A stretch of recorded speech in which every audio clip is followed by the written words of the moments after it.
Cinema வாய்ப்பு கிடைச்சுமே அத கோட்ட விட்டுக்கிட்டு இப்ப புலம்பி தள்ளுற நடிகர்கள் யாரெல்லாம் தெரியுமா? லிஸ்ட்ல நம்ம ஃபர்ஸ்ட் பார்க்க போறது ஜித்தன் ரமேஷ். ஜித்தன் படத்தின் மூலமா தமிழ் சினிமாவுல அறிமுகமானவர் தான் ரமேஷ். இந்த படத்தோட வெற்றிக்கு அப்புறமா தான் ஜித்தன் ரமேஷ் அப்படின்னே இவருக்கு பெயர் கிடைச்சிச்சு. அறிமுகமான முதல் படமே ஹிட் ஆகுறதுலாம் மிகப்பெரிய லக்கு தான். அதை பயன்படுத்தி தான் அடுத்தடுத்த இடத்த பிடிக்கணும். எஸ்கேலாம் அந்த மாதிரி பண்ணி தான் இன்னைக்கு இவ்வளவு பெரிய உச்ச நட்சத்திரமா மாறினாரு. ஆனா ரமேஷ் அதை பண்ண தவறிட்டாரு. இவர் நடிகர் ஜீவாவோட தம்பி. ஜித்தன் படத்துக்கு அப்புறமா இவர் நடிச்ச படங்கள் எதுவுமே ஹிட் ஆகல. ஏன்னா முதல் படம் ஹிட் ஆயிடுச்சு அப்படின்னா ரசிகர்கள் இவங்க கிட்ட இருந்து ரொம்ப எதிர்பார்ப்பாங்க. சோ அடுத்தடுத்த ஸ்கிரிப்டை ரொம்ப பார்த்து பார்த்து சூஸ் பண்ணணும். ஆனா ஜித்தன் ரமேஷ் மொத்தத்தையும் சொதப்பி வச்சுக்கிட்டாரு. ஒரு கட்டத்துல இவருக்கு எந்த ஒரு பட வாய்ப்பும் கிடைக்காம சரி வில்லன் கேரக்டர் பண்ணலாமா அப்படின்னு முயற்சி பண்ணி அதுலயுமே ஃபெயிலியர் ஆயிட்டாரு. ஒரு கட்டத்துல தொடர் தோல்வியால சினிமாவே வேண்டாம் அப்படின்னு மொத்தமா ஒதுங்கிட்டாரு. லிஸ்ட்ல நம்ம அடுத்து பார்க்க போறது ரவி கிருஷ்ணா. கொஞ்சம் கூட ஹேட்டரே இல்லாத ஒரு நடிகர் இவர் அப்படின்னு சொல்லலாம். செல்வராகவனோட 7G ரெயின்போ காலனி படத்தின் மூலமா நம்ம தமிழ் சினிமாவில் அறிமுகமானவர் தான் ரவி கிருஷ்ணா.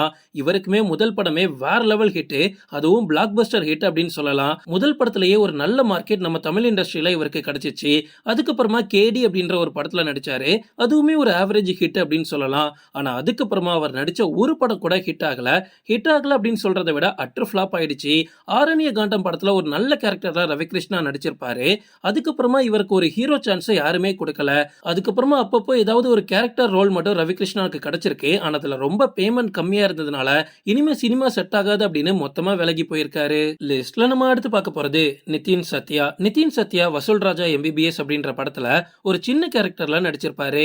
அதுக்கப்புறமா வெங்கட் பிரபு இயக்கத்துல வெளியான சென்னை 6,28,000 படத்துல ஒரு முக்கியமான ரோல் இவருக்கு கிடைக்கும். அதையுமே சூப்பரா பெர்ஃபார்ம் பண்ணிருப்பாரு. அதே வருஷம் வெளியான சத்தம் போடாதே அப்படின்ற படத்துல வில்லன் கேரக்டர் இவருக்கு கிடைச்சிச்சு. சரி எதுக்கு அதை மிஸ் பண்ணணும் அப்படின்னு அதையுமே நடிச்சாரு. இது வரைக்குமே அவரோட கெரியர் ரொம்ப நல்லா தான் போச்சு.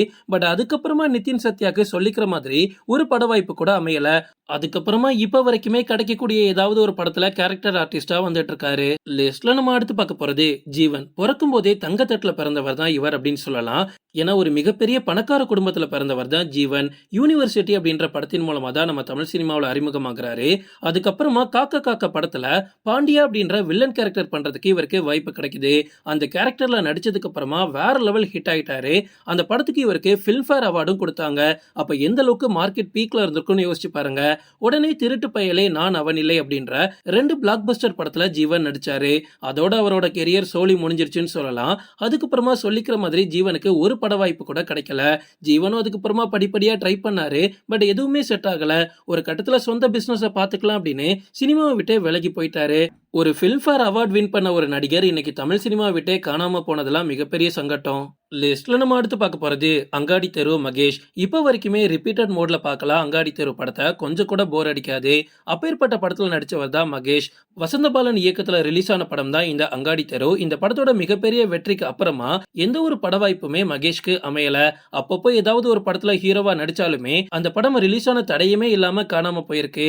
அதுக்கப்புறமா ஒரு படம் கூட இவருக்கு தியேட்டரிக்கல் ஹிட்டே ஆகல.